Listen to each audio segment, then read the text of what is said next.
So next up, we have the pleasure of bringing on board a architect, urban planner, and futurist who is really very, how can I describe this? Passionate about classical planning and using the concept of classical planning as a barometer for how we can build our cities in more sustainable ways, right? Incorporating elements of beauty.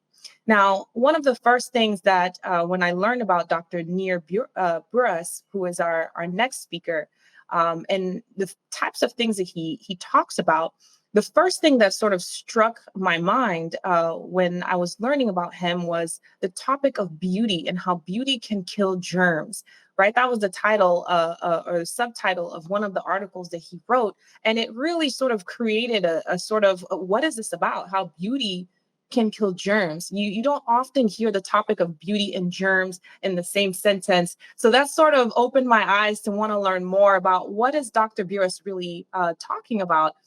Because it made me very curious, And by digging a little bit more and learning about what he did or what he's up to and what he's been sort of advocating for and building sustainable communities and cities with beauty at the center of it all, I felt like, wow, this could not have been a more perfect topic for the conversations that we're having today around rethinking the future of our people and planet. If we're going to be rethinking how we build our cities, we have to think about it very differently than how we are today, where people are not at the center of how we build our cities.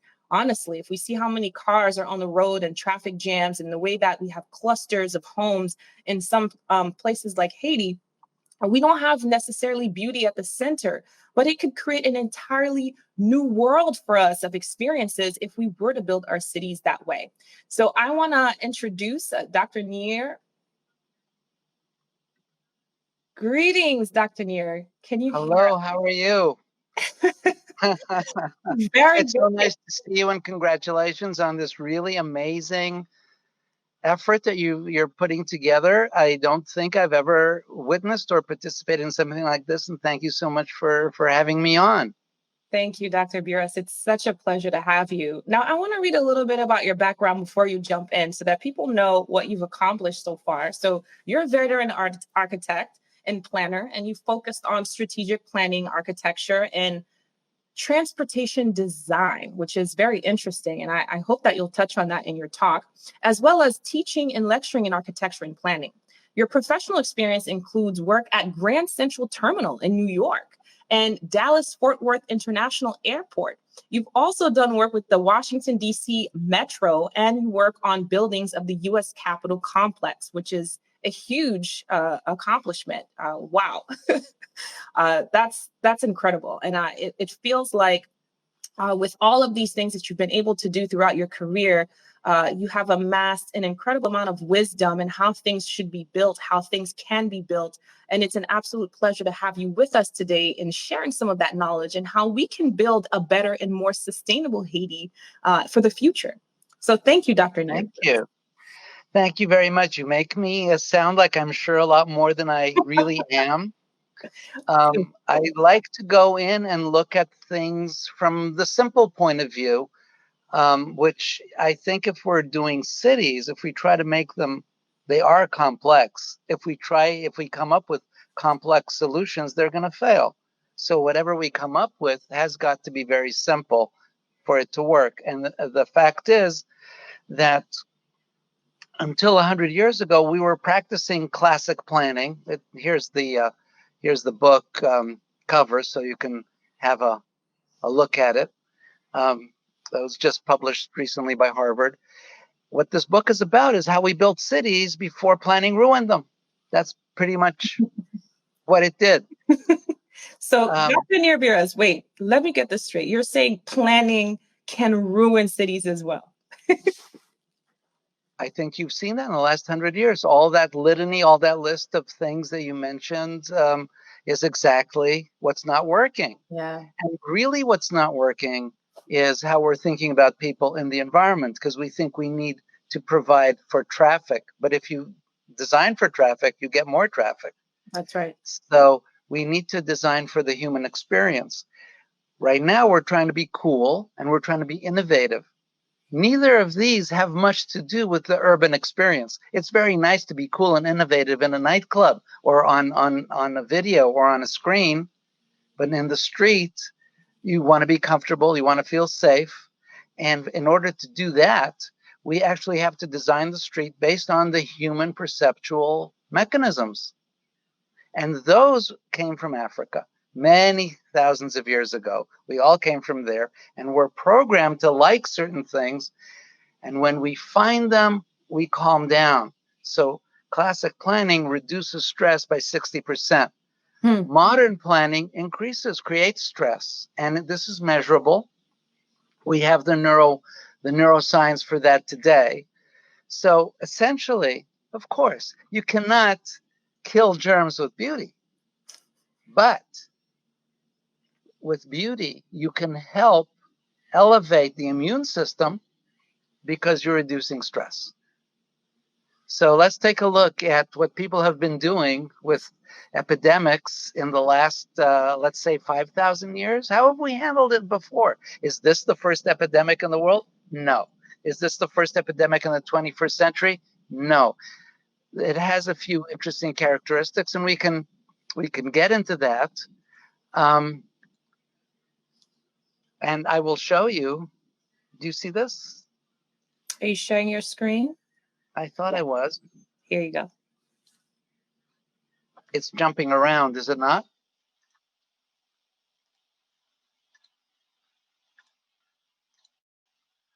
Okay. Can you see that? Yes. Okay. Um,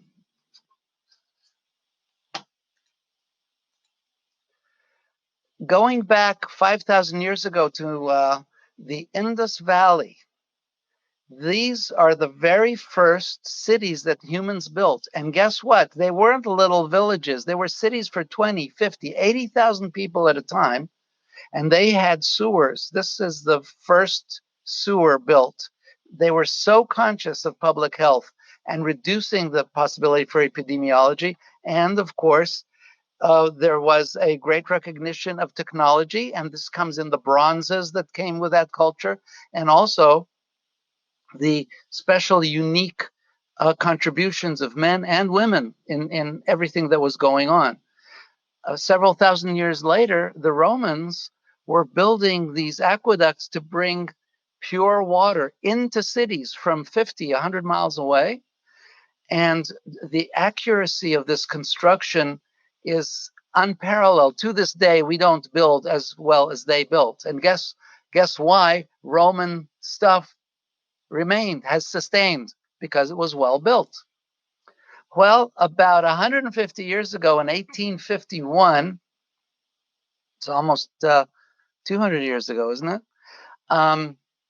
The first public flush toilets showed up.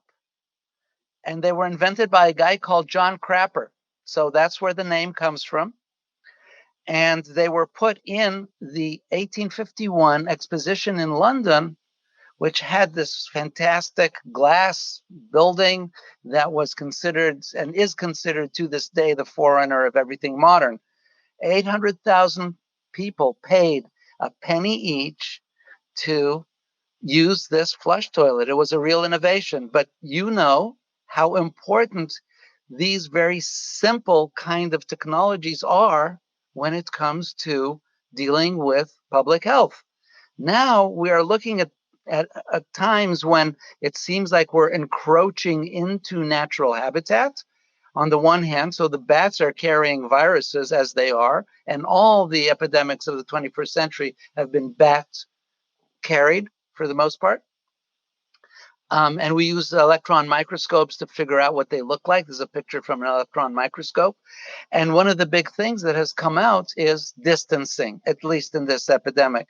Well, if you look at the street, this is a street in Rome, you'll see that the people are naturally distanced from each other. And I found that kind of interesting. People generally don't have to think about distancing when they're in the street and there's enough street for them to enjoy.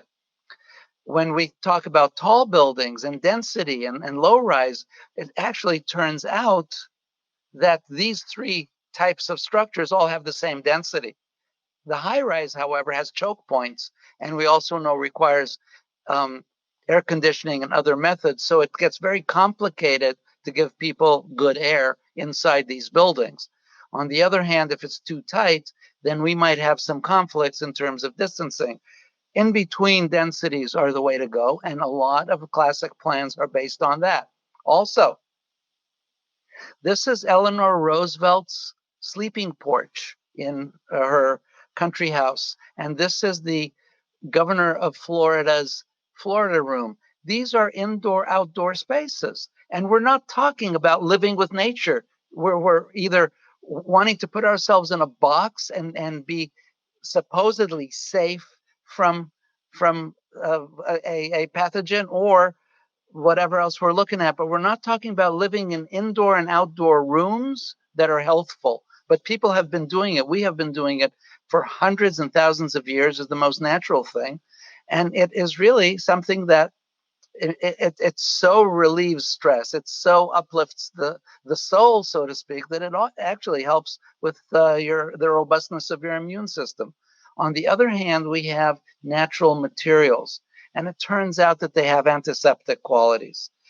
And at the same time, they're super durable. So if you're building city, you're not building for tomorrow and have the thing collapse on you or just disappear and go away. Because if it goes away, you lose the urban memory that you need in order to show your children, I was there, I did that over here, and it gives more validation of your own life in the eyes of your children. This color on this building is 100 years old, and it's special types of colors that are mineral based, so they have very little or no environmental impact whatsoever. Do we use them today? Not so much. Why? You know why. We're not doing all the best things. The idea that beauty can impact health shows up in an O. Henry story called The Last Leaf. And this last leaf um, there was this young lady who was suffering from, I suppose, tuberculosis or something, and she decided that she will die when the last leaf falls. And she's looking out the window, and it's winter, and everything's miserable, and that leaf is still there, and it's still there, and it's still there, and eventually she recovers. Her neighbor, who was an artist and had never drawn a masterpiece, had actually gone out one night and painted that leaf on the wall, and she recovered. He died of exposure. So the idea that beauty can actually elevate our immune system, let's say, to the point of dealing with pestilence is not a new notion. This church was built in Venice. Santa Maria della Salute was after the city recovered from a plague epidemic. And Venice, you have to understand that plague has been in and out of places around the world for thousands of years. And between, let's say, 1500 and 1800, Venice had 70 plagues visit upon it.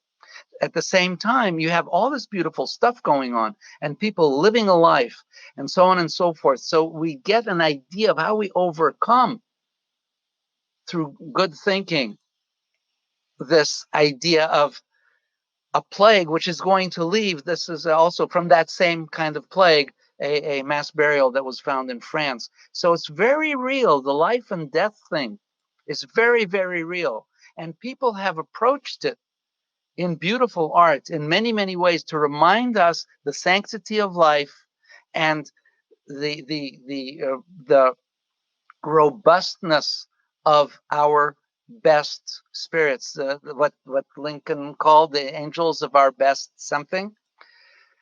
This is another church in Vienna, and you can see here the idea of light, of illumination, of knowledge, the way it is expressed in architecture. And I'm not going to go into the details on this building, but it uses as precedents for itself everything from the temple in Jerusalem through the most recent things that the architect had discovered. This is also one of the plague churches. Even in Central Park, we have Bethesda Fountain, and named for the Bethesda pool where Jesus healed people from the plague. And it celebrates the fact that because of the Croton Aqueduct, which brought fresh, good water to New York, and New York has some of the best water in the world for cities, this was done to celebrate that deliverance from the plague. So the idea that can beauty kill germs? No, beauty's never going to kill a germ. But our being on the right side of thinking, on the creative, beautiful aspects of creating our environment the way they're supposed to be. There's nothing cool about this. There is nothing innovative about this. We don't need innovation. We need comfort. We need truth and beauty and goodness in the built environment. Thank you. So thank you so much, Dr. Buras. It was an absolute pleasure to hear about how we can rethink our way of designing the future that we desire, and for transporting us all across the world, and how different things have been designed from day one. I want to bring back Tony, but before I do that, Dr. Buras, I have a few questions for you. Can you hear me? Yes. Perfect. So I want to put this in the context of Haiti and how we build the future of Haiti, right? And how we design cities and communities. You've been involved in several projects, or at least one major project called Ma Ville, in looking at how to build a small town that is sustainable and has different aspects of what you've just referred to today, putting beauty at the center. Can you share a little bit about that project, what that was like, and how you sort of worked with the team that you were working with, were thinking about designing this model town? I would love to. Thank you very much. What I'd like to do is, again, share screen with you if you don't mind. Yes, absolutely. And we're going to go here to the section that I have in the book on Mavil very quickly. Um, the